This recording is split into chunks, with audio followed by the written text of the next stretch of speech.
Ça fait une belle reste de nous retrouver encore devant vos postes téléviseurs. Mesdames et messieurs, bonjour et bonsoir. Ça dépend de votre fuseau horaire que vous nous suivez. Aujourd'hui, sur ces plateaux de la Vision 26, nous voici dans le premier numéro de l'année 2025. Je suis accompagné avec Nicolas Mutombo. Avec lui, nous allons épingler un sujet très adéquat sur « Ne vous conformez pas au siècle présent », à qui je dis bonjour à M. Nicolas. Bonjour, monsieur le journaliste. Merci beaucoup pour la parole. Moi, je suis Nicolas Mutombo, journaliste, mais aussi homme d'église. C'était un grand honneur de répondre à votre appel pour cette émission importantissime sur Ne vous conformez pas au siècle présent. Ah oui, que Dieu soit loué. Nous parlons de ce sujet, ne vous conformez pas au siècle présent. D'abord, lorsque nous parlons de ce sujet, nous le savions très bien, c'est l'homme de Dieu, apôtre Paul, qui a eu l'idée de pingler cette phrase. Alors, comment comprenez-vous de cette phrase « ne vous conformez pas au siècle présent » ? Bon, bibliquement parlant, lorsque l'apôtre Paul parle de ne pas se conformer au siècle présent, c'est-à-dire que l'apôtre Paul veille la conscience des chrétiens de ne faut pas se conformer au monde actuel ou aux habitudes de ce monde. Parce que vous allez comprendre, il dit, selon la pensée en romain, il dit que ne vous conformez pas au siècle présent, mais soyez renouvelés par l'intelligence. C'est-à-dire que l'apôtre Paul veut éveiller la conscience des chrétiens de ne pas se conformer, vivre selon les habitudes actuelles, selon le mode et les comportements de ce monde. C'est-à-dire que les chrétiens ont un caractère céleste.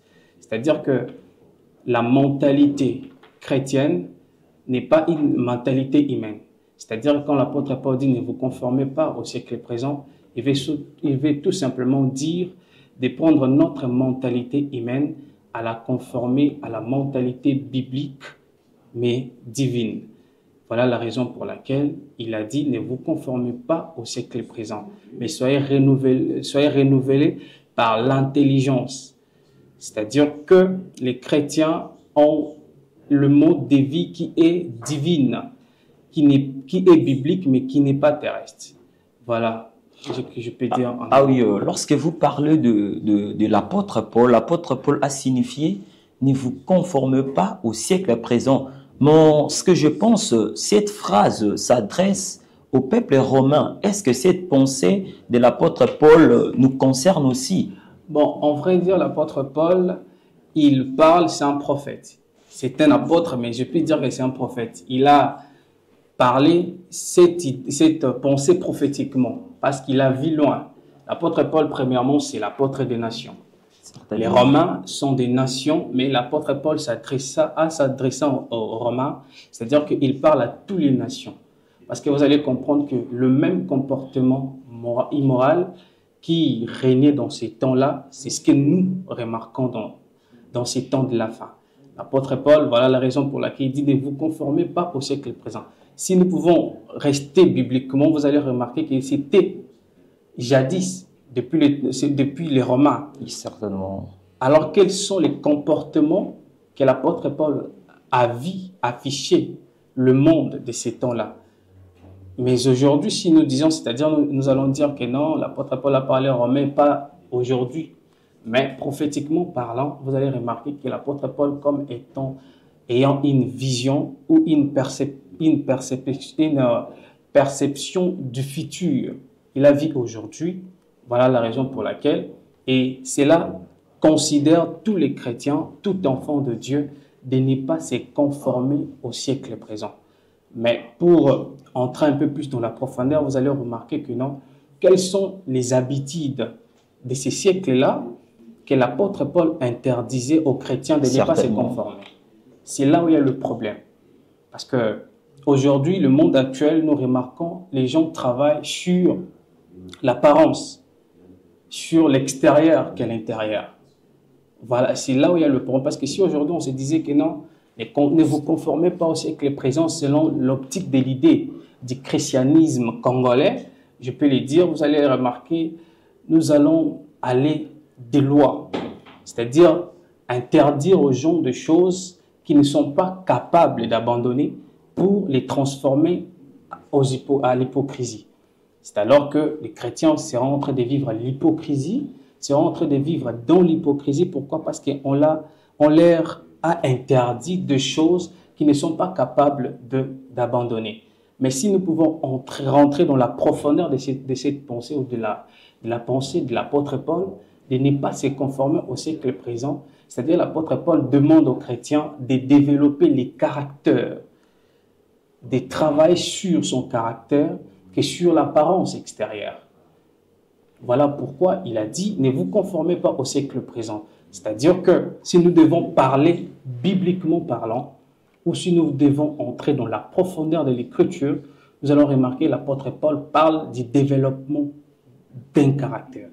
C'est la chose que j'aimerais vraiment que nous puissions se poser parce que selon la pensée de ne pas se conformer au siècle présent, c'est-à-dire que nous devons travailler sur notre caractère que sur l'apparence extérieure. Ah oui. Parce que, en vraiment, c'est quoi les caractères? C'est ce que nous devons se poser la question. J'ai envie de dire que les caractères, ou avant de définir c'est quoi les caractères, où l'apôtre Paul parle, parce qu'il parle des changements de mentalité. Donc, ne vous conformez pas au siècle présent.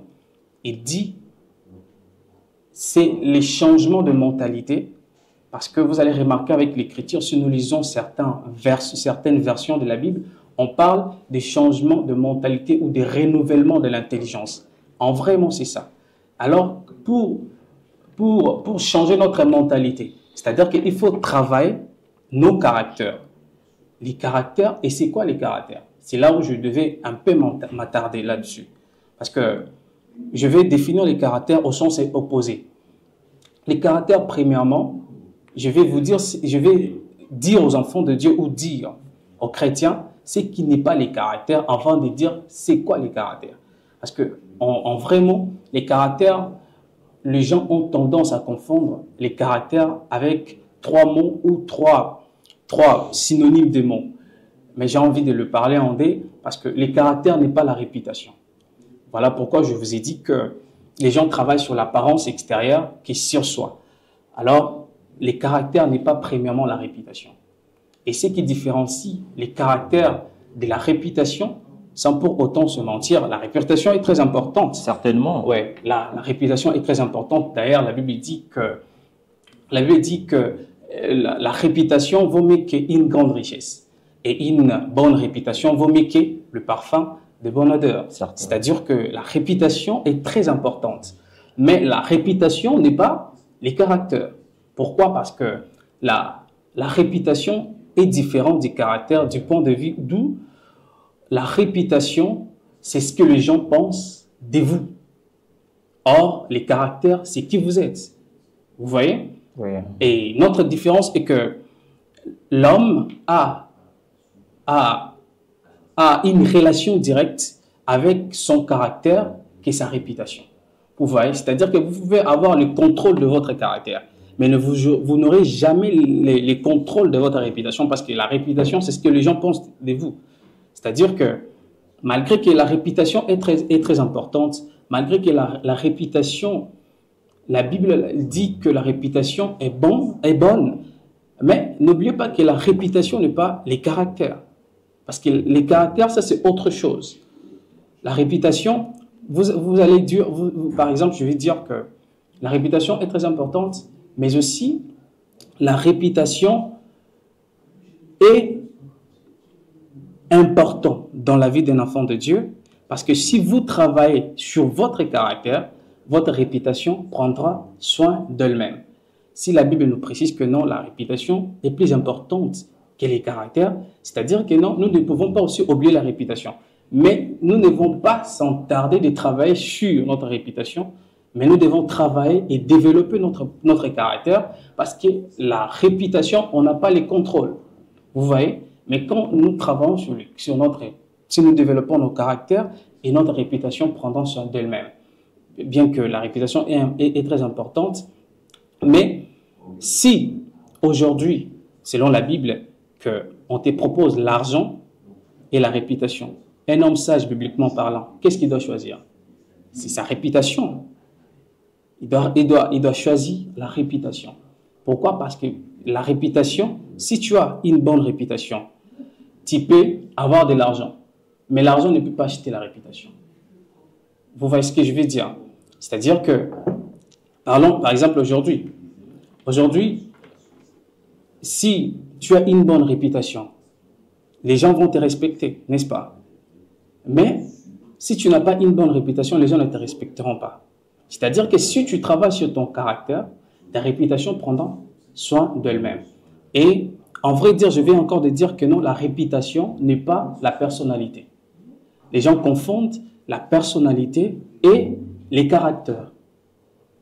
La personnalité, d'ailleurs, si nous parlons bibliquement parlant, la personne, bon, si on parle, là on parle des caractères selon la Bible. Vous parlez du caractère ainsi que l'apparence. Ouais, donc je parle des caractères comme étant soi-même.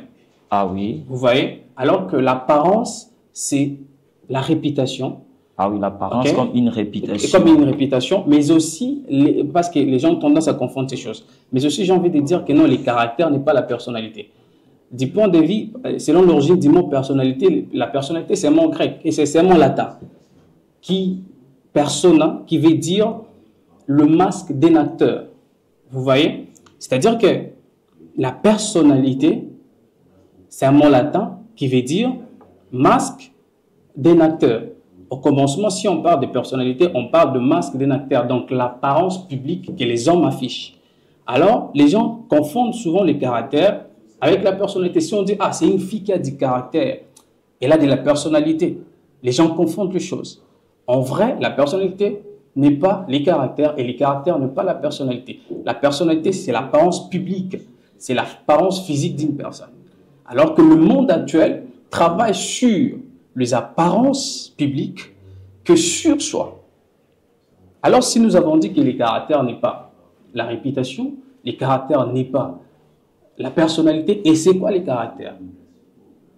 Si je comprends bien, Monsieur Nicolas, apôtre Paul voulait que les Romains, non seulement les Romains, même nous les chrétiens, voulaient que nous ayons d'abord une bonne caractère, ou comment, je ne comprends pas. Oh, pour comprendre ces choses, parce que j'ai envie de dire, l'apôtre Paul parlant sur cela, parce que le monde travaille sur l'apparence publique. Donc, je vais vous donner une écriture dans la Bible, c'est l'apôtre Paul qui l'a dit dans le livre des Hébreux 1, au verset 1.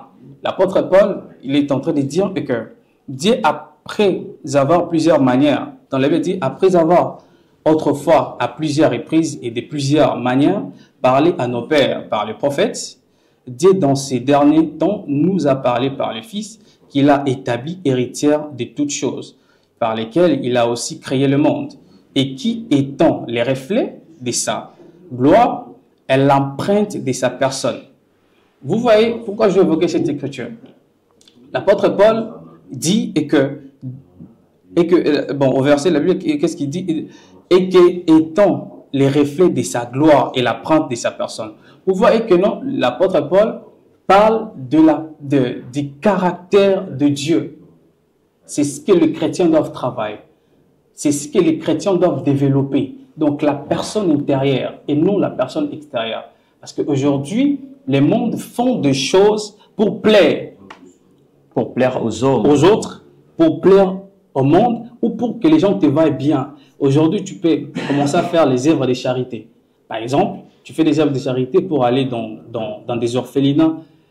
On mobilise la presse, on mobilise les caméramans, on mobilise des personnes pour vendre quoi? Ton image qui est l'apparence extérieure. Est-ce que, maintenant, les personnes que tu vis avec dans l'anonymat, est-ce que tu aides deux personnes? Est-ce que quand quelqu'un est affamé, tu lui apportes de l'aide? Vous voyez? C'est-à-dire que les gens travaillent sur l'apparence extérieure que sur soi-même. Voilà pourquoi je dis que si on allait dans l'idée d'aujourd'hui du christianisme congolais, on parle des changements, on parle de ne vous conformer pas au siècle présent, non, abandonner les péchés, abandonner l'homosexualité, abandonner la masturbation, abandonner l'impudicité. C'est-à-dire que nous irons dans l'optique de la loi, interdire aux gens des choses qui ne sont pas capables d'arrêter, alors ils vont commencer à le faire dans l'hypocrisie. Maintenant, imaginez aujourd'hui que si tu travailles ton caractère et que tu comprends et c'est quoi les caractères, demain, les gens ne viendront pas et tu n'attendras pas quelqu'un ou tu n'attendras pas une personne venir te dire arrête le vol, arrête de tricher, parce qu'un homme de caractère ne peut pas voler, il ne peut pas tricher. Vous voyez ce que je veux dire? Un homme de caractère ne peut pas vivre en copiant les habitudes de ce monde ou des mondes actuels.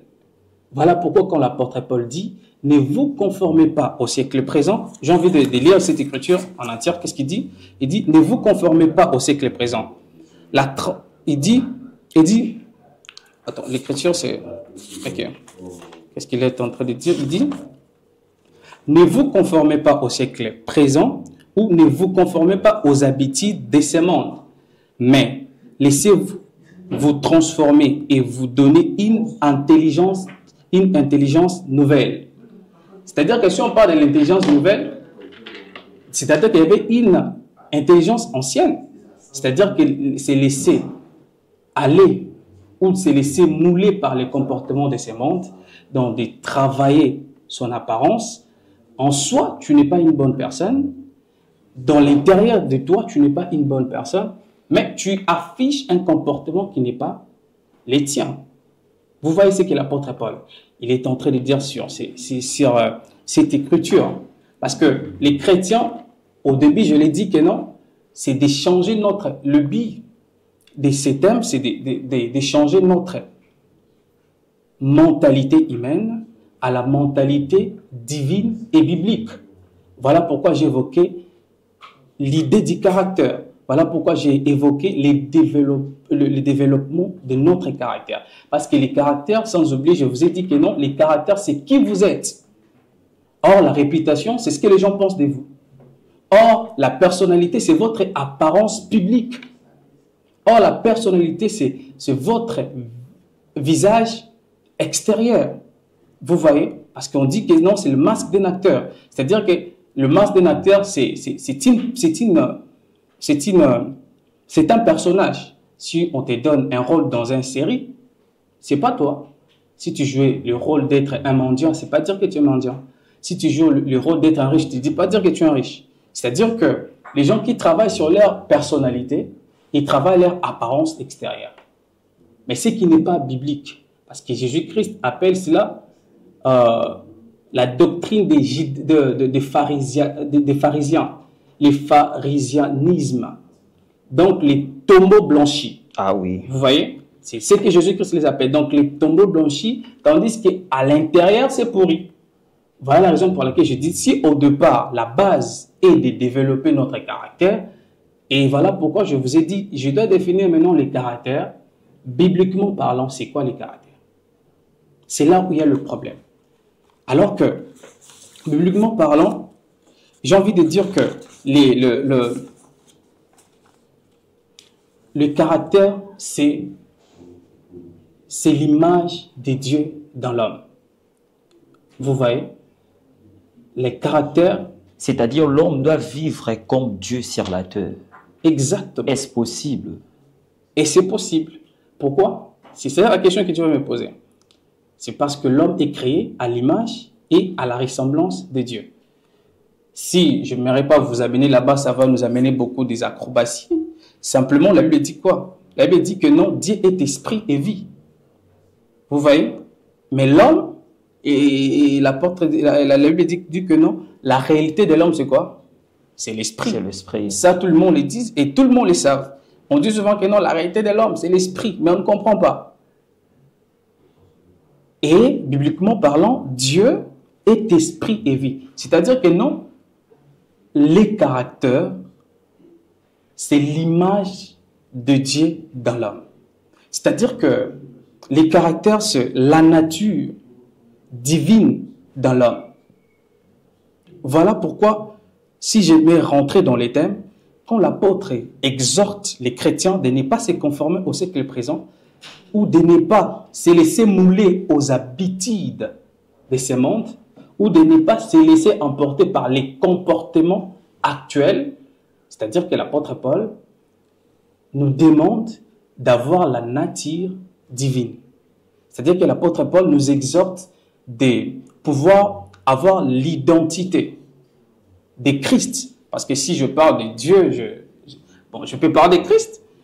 Vous voyez? Ah oui. C'est-à-dire que l'apôtre Paul nous demande d'avoir la nature De Jésus-Christ. C'est ça.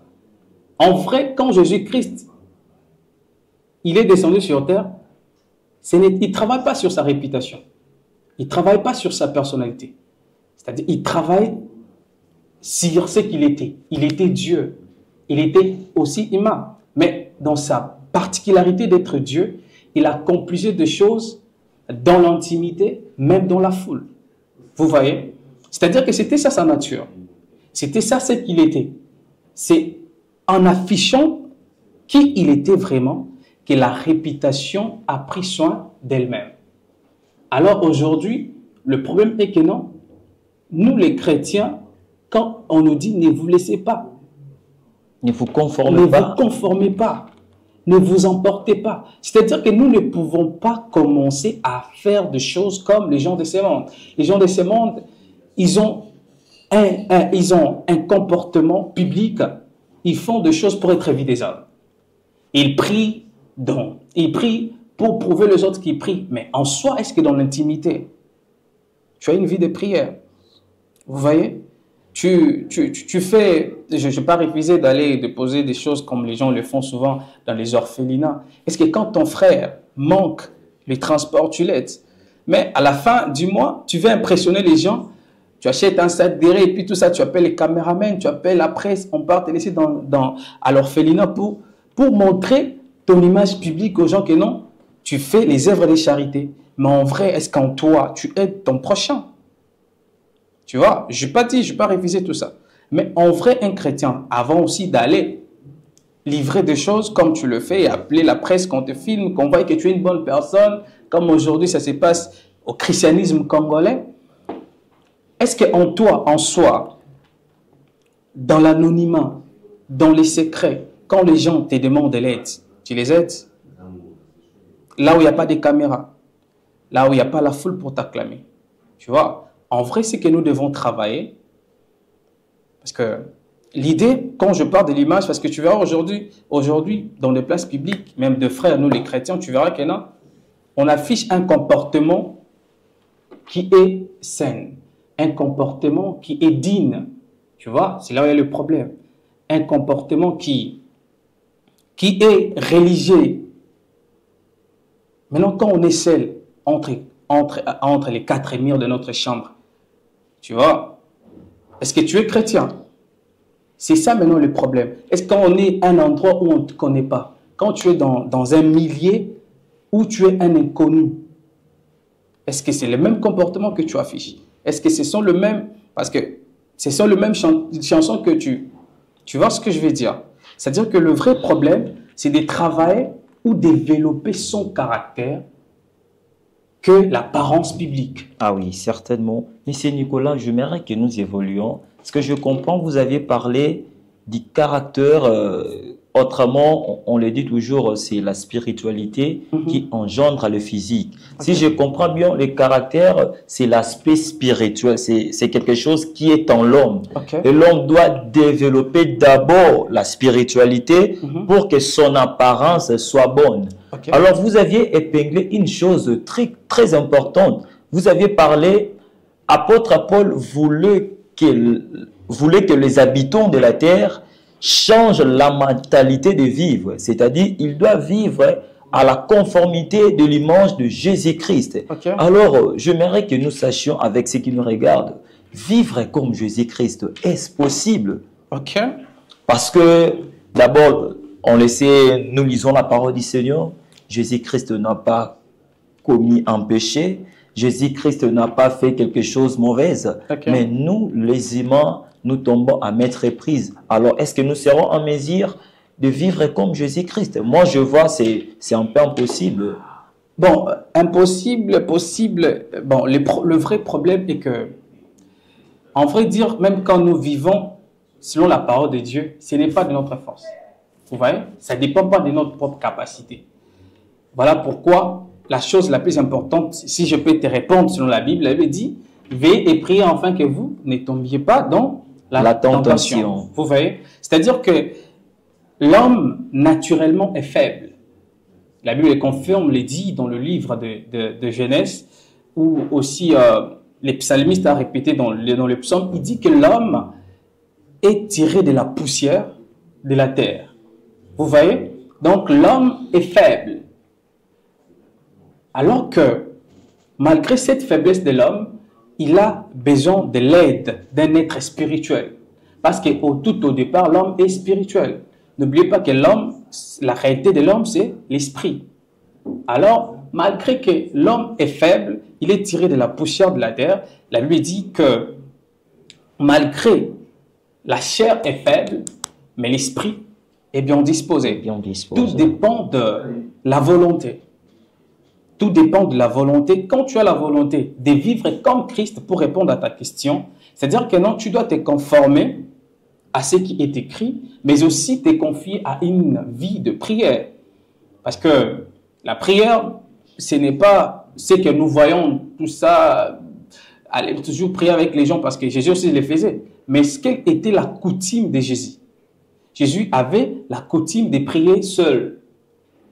Aujourd'hui, les gens, nous prions quand on a besoin de quelque chose. Donc, quand tu as besoin de te marier, lorsqu'on manque quelque chose, quand tu as besoin d'avoir ton diplôme, vous voyez, pendant la période, quand quelqu'un est finaliste, comment il prie? Tu vois, quand quelqu'un veut avoir le mariage, veut avoir... Et ça, c'est une demande. Si je peux le dire à Lingala, Eza, Kobondela, tu vois, Eza Kobondela. Parce qu'à Lingala, on dit, Kosambela na Kobondela. Tu vois ce que je veux dire? Bon, en français, je peux pas le dire clairement parce que souvent, on demande à Dieu. Mais en vrai, la prière qui peut nous permettre à vivre selon ce qui est écrit, c'est une prière où tu ne demandes pas. Donc, tu pries à Dieu de te donner cette capacité divine, de te donner cette nature que lui, il a. Parce qu'au départ, l'homme est esprit et Dieu est esprit et vie. Comme lui est la vie, quand tu pries, il te donne cette vie.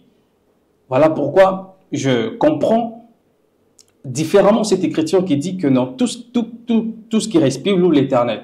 Vous voyez que tout ce qui respire loue l'Éternel. En réalité, tout ce qui a de la vie en soi loue l'Éternel. Et quand on parle de la respiration, on parle de la vie. Tu vois? Mais la Bible dit que celui qui a le Fils a la vie. Et celui qui n'a pas le Fils n'a pas la vie. Dis-moi, c'est quelle vie quand on parle? Vous voyez? Voilà la raison pour laquelle j'ai envie de te dire que non, il est possible de vivre physiquement, mais tu n'as pas la vie. Donc tu marches, mais tu n'as pas la vie en toi. Mais, parce que la vie, bibliquement parlant, dépend de recevoir le Christ. Vous voyez? Parce qu'on dit c'est lui qui a le Fils a la vie, et celui qui n'a pas le Fils n'a pas non plus la vie.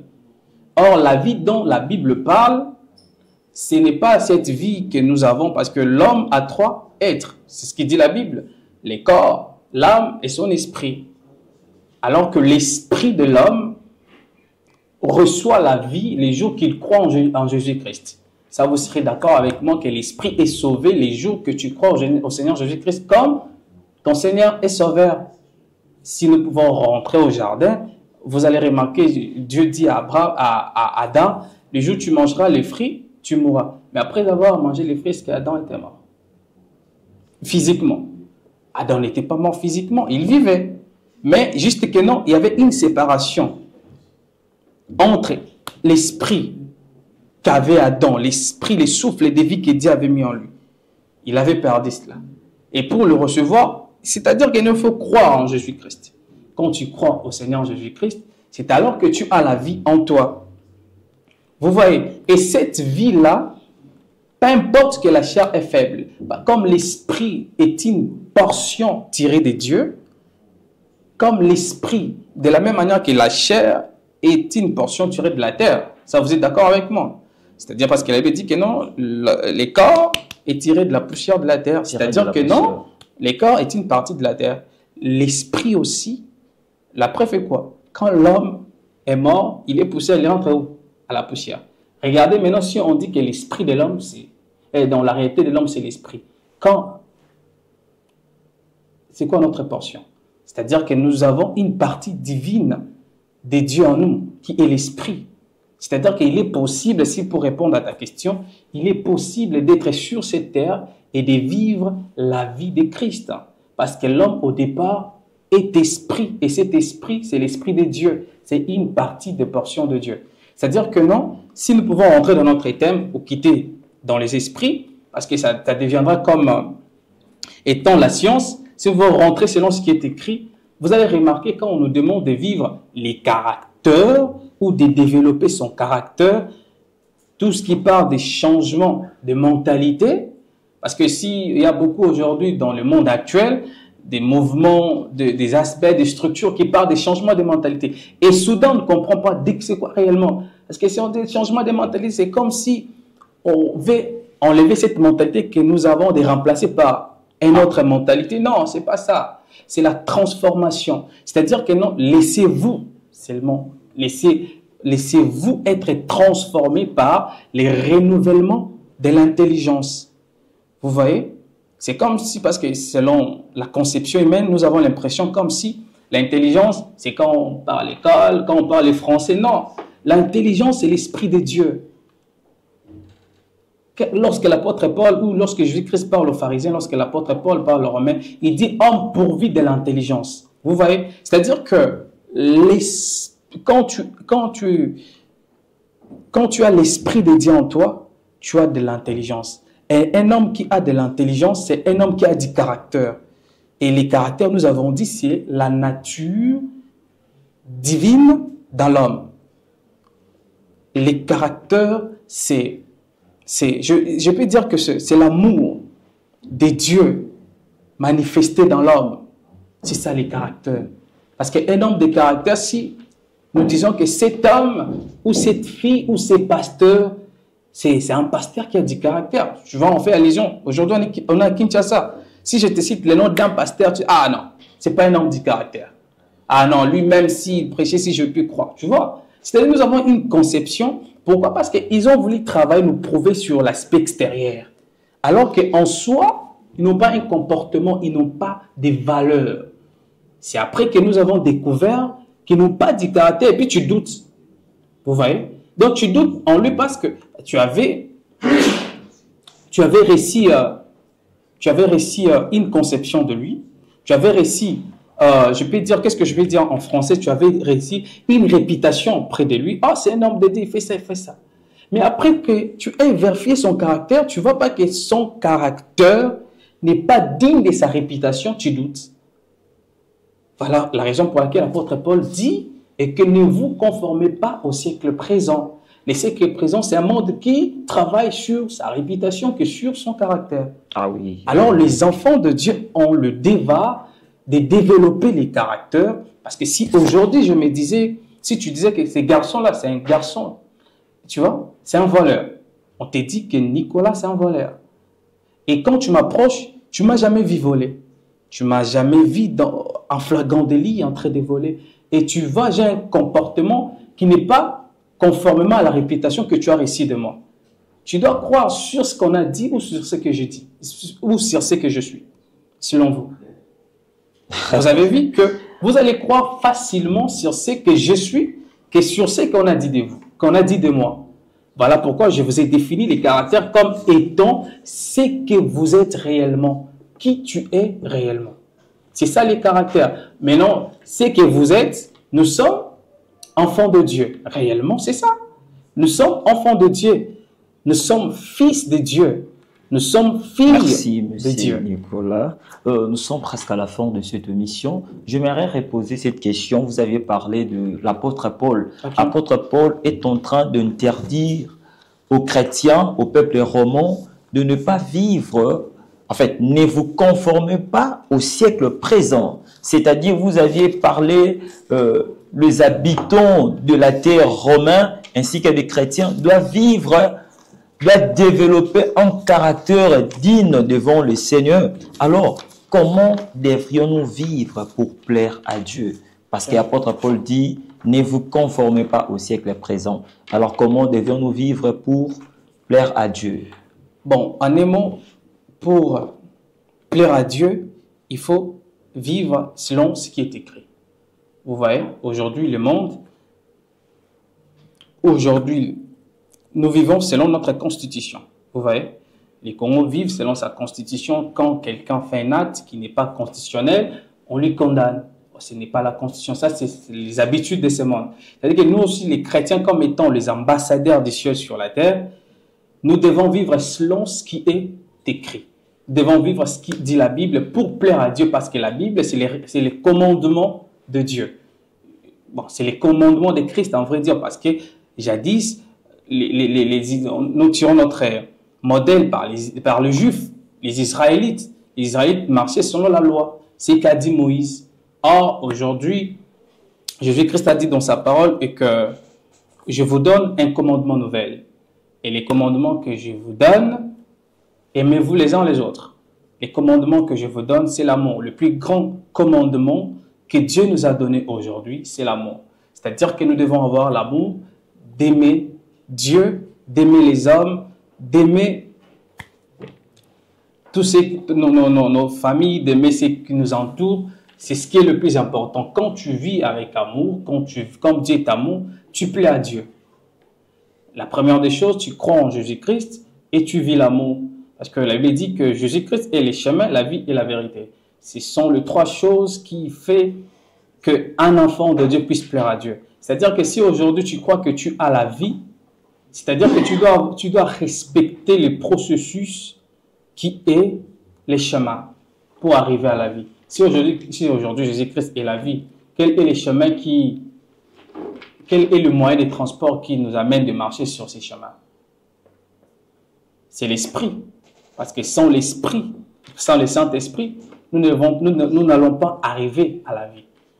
Pour plaire à Dieu, croire en Jésus-Christ, donc vivre selon ce qui est écrit, n'est pas se conformer aux habitudes de ce monde. Parce que si aujourd'hui, tu développes ces choses, personne ne viendra te dire que non, arrête ça, arrête ça, arrête ça. Et quand tu n'as pas la capacité d'arrêter, tu vis dans l'hypocrisie. C'est-à-dire que tu es toujours dans le péché. C'est-à-dire que si tu développes les caractères dans la nature des dieux en toi, c'est-à-dire que tu plais à Dieu, tu as de l'amour.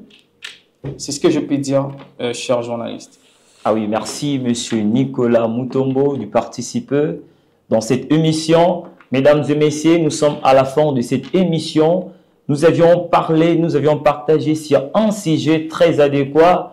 Ne vous conforme pas au siècle présent. Notre invité a bel et bien signifié que la manière à laquelle apôtre Paul voulait nous signifier de ne pas marcher à la conformité de la terre, car ce monde nous présente tant de mauvaises choses. C'est-à-dire, nous devions marcher, nous devions développer un caractère digne, saint, pour marcher à la conformité de la parole du Seigneur Jésus-Christ. C'était notre premier numéro de cette nouvelle année 2025.